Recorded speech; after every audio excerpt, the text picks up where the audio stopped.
Çdo familje është unike, ashtu siç është edhe çdo rrugtim ushqyerjeje. Nëse e planifikoni të ushqeni me gji, me qumësht formule, apo të dyja, ne jemi këtu për t'ju mbështetur në çdo hap. Qëllimi ynë është që ndihmojmë të ndjeni të informuar, të sigurt dhe të mbështetur në zgjedhjen tuaj.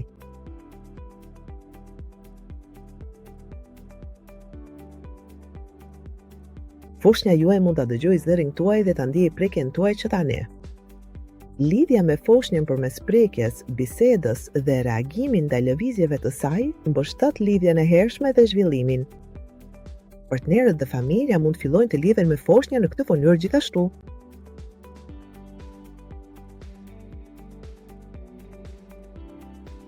A keni menduar se si dëshironi ta ushqeni foshnjën tuaj?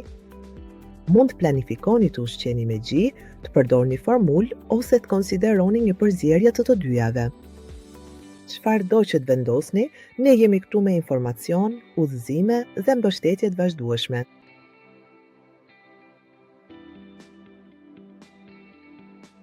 Ushqerja me gji rekomandohet sepse është e dizajnuar në mënyrë perfekte për foshnjën tuaj.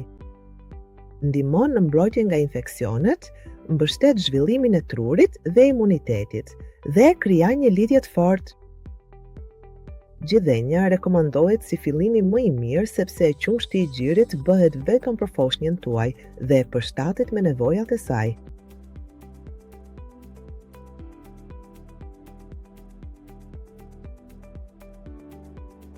Mbron foshnjën tuaj nga infeksionet si ato të stomakut, të gjoksit dhe të veshit.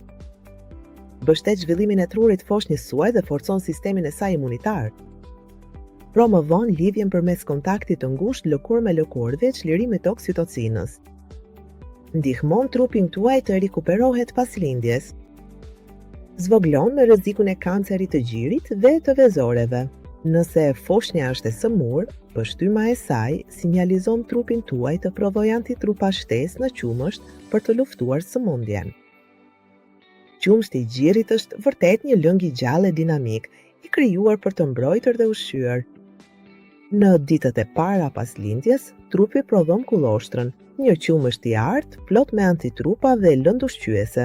Ka shumë përfitime nga qumshti i parë i trupit tuaj. Mbron foshnjën nga infeksionet, mbështet tretjen, ndihmon në jashtëqitjen e parë, duke ulur rrezikun e verdhëzës dhe është shumë i koncentruar. Vetëm pak pika mjaftojnë për stomakun e vogël të foshnjës, ndaj mos u shqetësoni se nuk po jep një mjaftueshëm qumësht. Mund të nxirrni dhe e ruani kulloshtërën nga fundi i shtatzënisë përpara se të lindë foshnja juaj.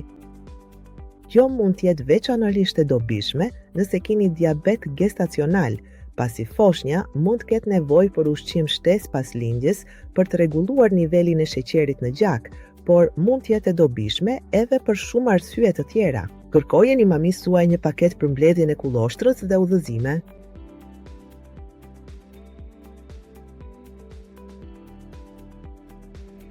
Nëse planifikoni të përdorni qumësht formule, ne do t'ju mbështesim me udhëzime për përgatitjen e sigurt dhe ushqyerjen e përgjegjshme.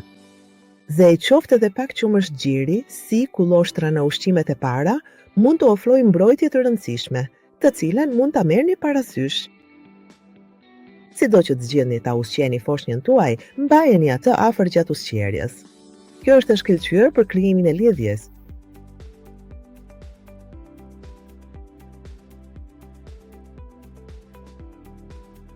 Është plotësisht normale të ndjeni të pasigurt. Nuk keni pse të vendosni tani. Edhe një sasi e vogël e qushtit të gjirit mund të bëjë një ndryshim të madh. Disa familje zgjedhin ushqyerjen e kombinuar, duke përdorur qumshtin e gjirit dhe atë të formulës. Nëse ky është plani juaj, ne mund t'ju udhëzojmë se si të mbrojmë furnizimin me qumësht dhe të mbështesim nevojat e foshnjës suaj. Kontakti lëkurë me lëkurë pas lindjes ndihmon në rrjedhjen e qumshtit. Idealisht, prisni derisa të stabilizohet ushqyerja me gji përpara se të shtoni ushqime të tjera, nëse është e mundur. Çfarëdo që të zgjidhni, nuk jeni vetëm. Ekipi ynë i ushqyerjes së foshnjave është këtu për ju 7 ditë javës. Nëse keni pyetje, keni nevojë për këshilla ose thjesht dëshironi të bisedoni, ne jemi vetëm një telefonat larg.